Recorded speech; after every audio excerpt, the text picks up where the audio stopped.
이번에는 글자 모델링을 해보겠습니다. 오른쪽에 보면 텍스트라고 하는 블럭 있죠? 가져오면 됩니다. 그러면 여기 이 텍스트 창에 원하는 문자를 작성을 하면 그 문자 그대로 모델링이 되는데요. 한글도 가능합니다.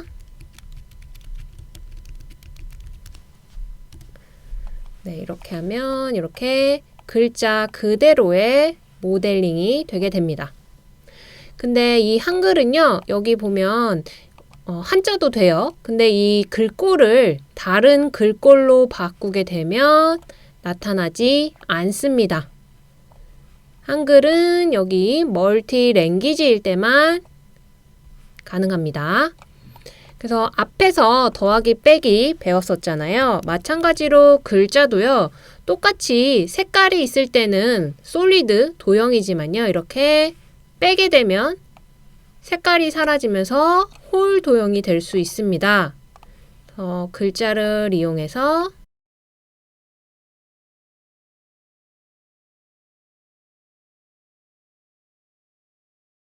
구멍을 뚫을 수 있겠죠. 네, 만약에 이제 3D 프린터나 레이저 커터나 이렇게 가공으로 넘어가게 되면요. 보시면 이렇게 보면 이게 한글에 이런 동그라미 보이죠? 숫자나 ABC도 마찬가지입니다. 이렇게 글자를 모델링 할 때는요. 이런 것들이 나중에 출력을 할 때 떨어집니다. 톡 하고 떨어집니다. 그래서 만약에 살리고 싶으면 이쪽 부분에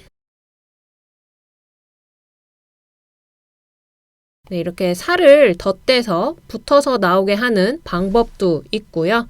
아니면 처음부터 구멍을 뻥 뚫기보다는 약간 높이를 위로 조금 올려서 구멍이 아니라 이제 홈이죠, 홈. 이렇게 뽑는 방법도 있겠죠. 그래서 글자 모델링 어려운 건 없습니다만 멀티랭귀지 사용과 그 다음에 홀 도형으로 사용할 때 팁 몇 개 알려드렸고요. 스크럽을 사용해 보도록 하겠습니다. 여기 스크럽을 얘는 가지고 와서 클릭을 하면 화면이 이렇게 갑자기 바뀝니다. 마우스 커서가 따라다니는데요. 그냥 클릭한 상태로 여러분이 그림을 그리면 됩니다. 또는 이렇게 글씨를 쓸 수도 있겠죠.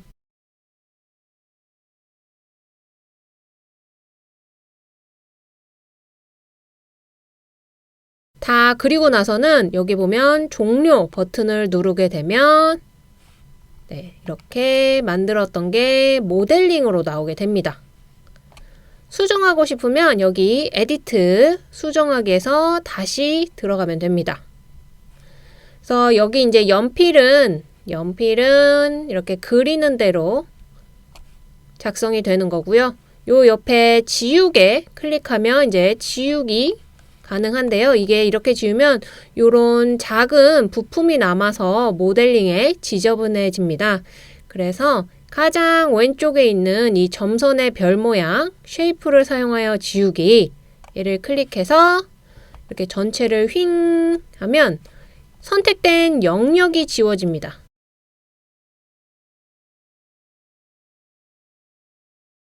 반면에 여기 보이는 실선은요. 이제 선이 아니라 면으로 그림이 나타나죠. 그래서 필요할 때 어쩔 때는 선으로 그리고 어쩔 때는 면으로 그릴 수 있겠죠.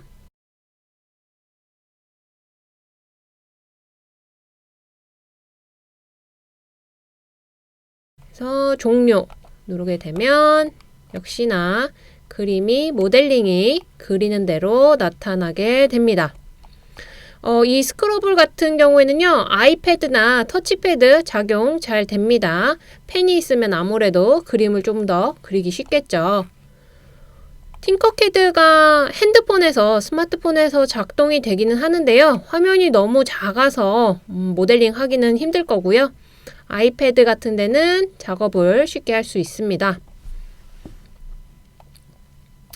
얘도 마찬가지입니다. 그러니까 요거를 그대로 사용할 수도 있지만 컨트롤 C, 컨트롤 V를 해서 어떤 모양을 원하는지에 따라서 얘를 홀 도형으로 활용해서 원하는 모양을 만들 수도 있겠죠.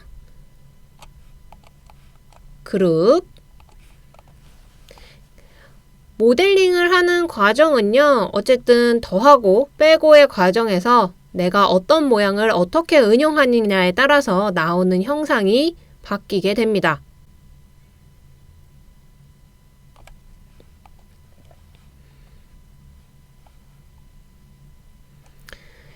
근데 이제 모델링 작업을 하다 보면 이제 딱 가운데 정렬을 하고 싶을 때가 생깁니다.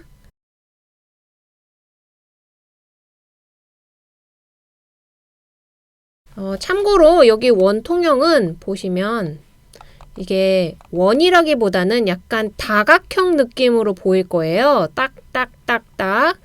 이게 이제 웹에서 모델링 작업을 원활하게 하기 위해서 여기를 각지게 놓은 건데요. 둥글게 보이고 싶으면 여기 있는 측면을 올려주면 둥글게 나옵니다.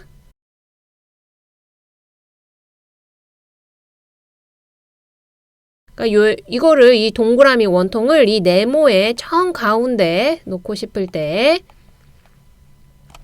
두 도형을 선택을 먼저 해줍니다. 두 도형을 또는 Shift 키를 누르고 클릭해서 선택하는 것도 있죠. 어쨌든 두 도형, 정렬하고 싶은 두 도형 같이 없어도 돼요. 클릭 두 도형을 선택하고요. 보면 여기에 정렬이 있습니다. 정렬. 이 정렬을 누르게 되면 이렇게 도형 주변에 보이죠? 검정색 점들이 나타납니다. 그래서 이 점을 클릭하면 정렬이 되는데 가운데 정렬을 하면 이제 여기에 가운데 정렬이 맞춰진 거죠. 가운데 정렬. 이렇게 모델링을 정렬을 한 다음에는요. 사실 이게 내가 모르고 클릭해서 또 이렇게 흠칫하고 틀어질 수 있어요. 그래서 그럴 때는 이 두 도형을 정렬한 도형을 하나의 그룹으로 만들어 놓는 게 좋습니다. 그룹. 덩어리. 하나의 덩어리로. 그래야 내가 정렬한 게 풀리지가 않겠죠. 근데 이 그룹을 할 때 색깔이 같아진다. 이거는요. 여기 색깔 눌러서 여러 색 체크하면 원래 색상이 다 나옵니다.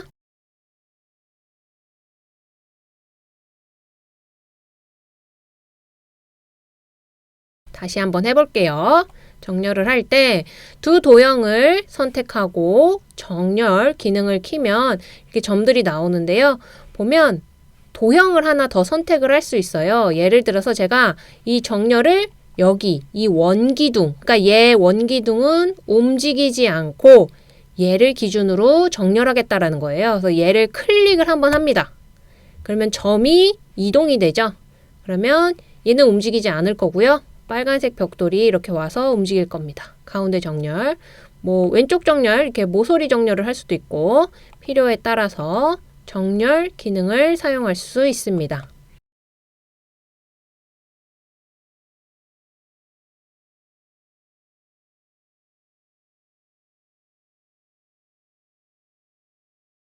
이제 모델링 작업을 하다 보면요. 이제 좌우 대칭형을 만들 때가 있어요. 좌우 대칭형을 만들 때가 있는데 그럴 때는 이제 도형을 모델링 작업을 똑같은 걸 또 만드는 게 아니라요. 얘를 컨트롤 C, 컨트롤 V를 해서 하나 복사 붙여넣기 합니다. 그 다음에 선택된 다음에요. 여기 보면은 대칭, 미러입니다. 미러, 좌우 뒤집기, 위아래도 다 뒤집힙니다. 그래서 필요에 따라서 내가 원하는 도형을 대칭형으로 사용을 할 수도 있습니다.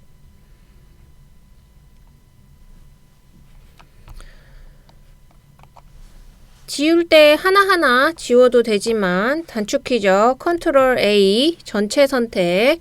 단축키 비슷하게 사용되는 거 많습니다. 전체 선택하고 지우겠습니다.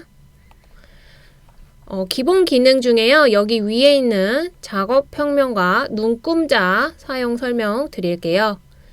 그러니까 이게 작업을 할 때 그냥 눈대중으로 만들어서 뭔가 할 때도 있지만 이제 정확한 치수가 필요할 때가 있습니다. 그럴 때는 물론 얘를 클릭을 하면 숫자가 보이면서 정확한 치수가 나오기는 합니다. 근데 이제 도형들이 많아지기 시작을 하면 이제 여기에 구멍을 뚫을 건데, 요 두께, 여기 두께를 이제 얼마를 줘야 될까 이렇게 되잖아요. 그때 사용할 수 있는 게 여기 있는 눈금자입니다. 눈금자. 눈금자를 클릭하면 이렇게 L자 모양을 마우스가 쫓아다니게 됩니다. 얘를 클릭하는 순간 여기가 0,0으로 됩니다. 클릭하는 점이 0,0이 되고요. 그래서 이렇게 도형을 클릭하면 이 0,0을 기준으로 위치, 그 다음에 도형의 크기가 모두 나타나게 되는데요. 또 요 0,0을 조금은 편의를 잘 두는 게 좋아요. 그러니까 아무데나 찍는 게 아니라 지금 보면은 요렇게 이 도형의 모서리로 찍는 거죠. 그러면 지금 이제 이 도형을 기준으로 여기가 0,0으로 설정이 된 겁니다. 네, 80과 150 크기가 나오고 이제 얘가 나오죠. 그러면 지금 여기는 5mm, 5mm입니다. 너무 얇은 것 같으니까 7mm, 7mm 하고 네, 얘는 40, 40 뭐 이렇게 하면 이제 원하는 치수를 정확하게 작업을 하고 싶을 땐 요 눈금자를 사용하면 됩니다. 눈금자는 그냥 여기 X 누르면 사라집니다. 꺼집니다. 필요에 따라서 이제 불러와서 사용하면 되고요.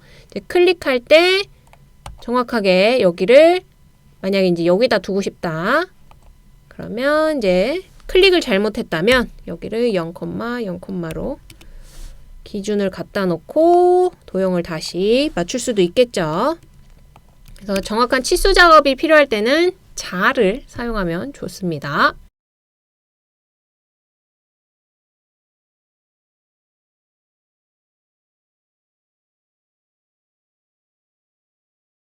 자, 그 다음 자 옆에 있는 작업 평면을 설명해 드리겠습니다. 그러니까 지금 여기 보이는 하늘색의 기준 작업 평면 보이죠? 기준의 작업 평면은 하늘색입니다. 이제 작업을 할 때, 예를 들어서 모델링을 할 때 이 지붕을 이 상자 위에 올릴 겁니다. 그러면 얘가 높이가 20이니까 얘를 20만큼 올리면 되죠. 그러면 여기가 이제 딱 맞게 되겠죠, 높이가. 또 다른 방법 중에 하나가 이제 작업 평면을 사용을 하는 겁니다. 작업 평면을 클릭하고요. 얘도 뭐가 따라다녀요. 마우스 커셔가 이렇게. 그러면 여기를 원하는 면을 클릭을 해줍니다. 그러면 다음부터 가져오는 도형들은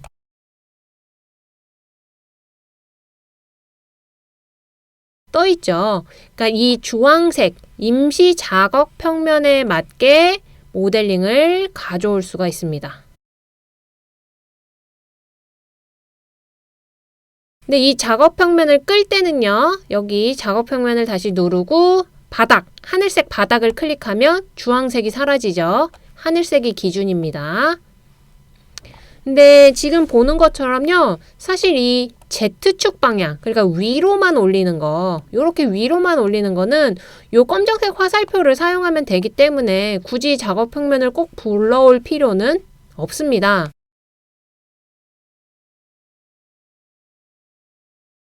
이제 작업을 할 때 어떨 때 좋냐면요.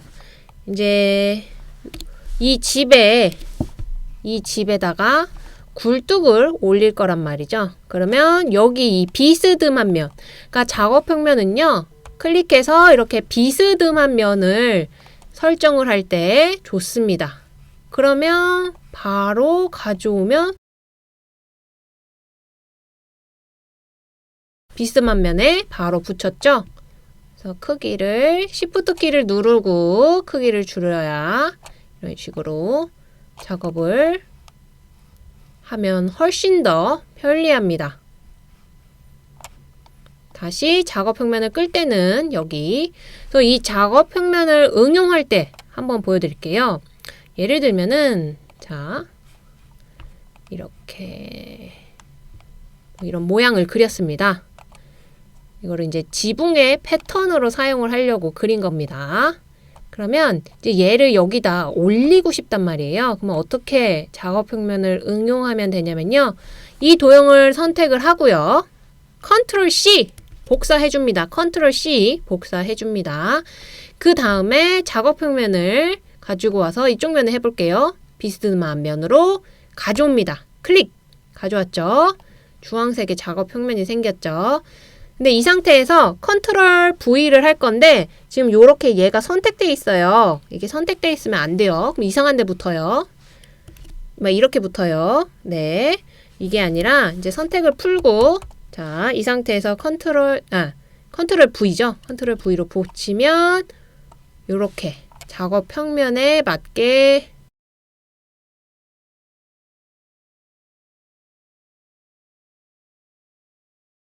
자, 다시 한번 해볼게요. 자, 작업 평면을 끄고 작업 평면을 끌 때는 여기 바닥을 클릭하면 돼요. 자, 얘를 조금 크기를 줄여서 컨트롤 C를 눌렀습니다. 복사를 해주고요. 작업 평면 클릭, 비스듬한 면. 이번에 이쪽으로 갑시다. 이쪽으로 클릭 했어요. 자, 얘가 지금 이렇게 선택이 돼 있어요. 요러면 안 됩니다. 그냥 바닥을 한번 클릭하면 돼요. 바닥 클릭. 그러면 이 상태에서 다시 컨트롤 V 붙여넣기죠. 그러면 이 비스듬한 면에 붙여넣기가 됩니다. 그래서 작업 평면을 이렇게 활용하면 되는데 둥근 면은요.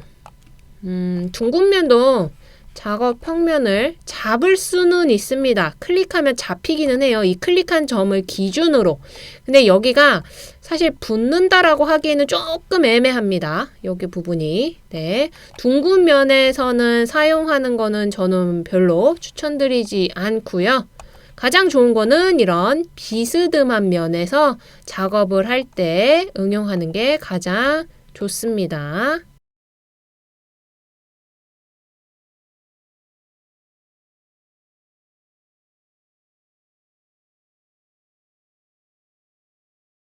이제 이렇게 열심히 모델링을 만들긴 했는데 제가 한 번도 저장을 설명하지 않았어요. 사실 이 팅커캐드가 재미난 기능이 뭐냐면요. 저장 버튼이 없습니다. 네, 저장 버튼이 없어요. 바로 인터넷 클라우드에 저장되는 형식입니다. 지금 여기 제 마우스 커셔가 보이나요? 여기 상단에 여기 부분을 확인을 해보면요. 모양을 조금만 움직이면 저장 좀 놨다가 저장됨으로 바로 바뀝니다. 여기 바로 인터넷에서 작업을 하고 바로 저장이 됩니다. 어디에 저장이 되느냐? 자, 우리 대시보드 화면으로 가봅시다. 대시보드 기억나죠? 왼쪽에 팅커캐드 로고를 누르면 대시보드 화면으로 넘어가게 됩니다.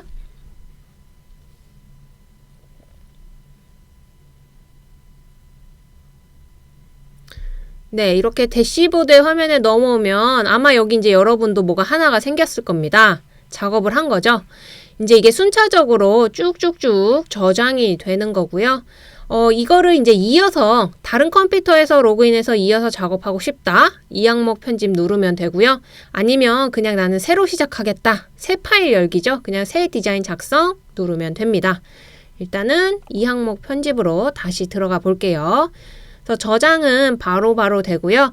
이제 만약 이제 요거를 파일로 3D 프린팅을 하겠다. 요거를 프린팅으로 꺼내겠다라는 거는요.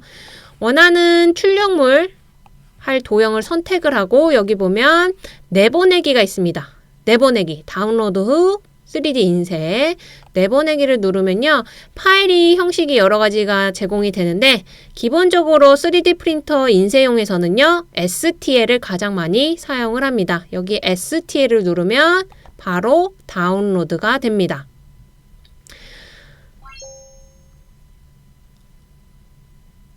다운로드 할 때 주의할 점은요. 이제 이게 뭐 옆에 막 이것저것 연습도 하고 막 다른 도형들이 있잖아요. 그러니까 그러면 선택이 아무것도 안 된 상태에서 내보내기를 하면 전체가 다 나갑니다. 전체가 다. 그러니까 쓸데없는 것도 다 나가는 거예요. 그래서 출력을 하고 싶은 도형만 선택을 하고 내보내기를 하는 게 가장 좋습니다. 그리고 이제 선택된 도형들은 웬만하면 하나의 그룹으로 되어 있는 게 맞고요. 그래서 이거를 하나의 그룹으로서 내보내기해서 STL 받으면 됩니다.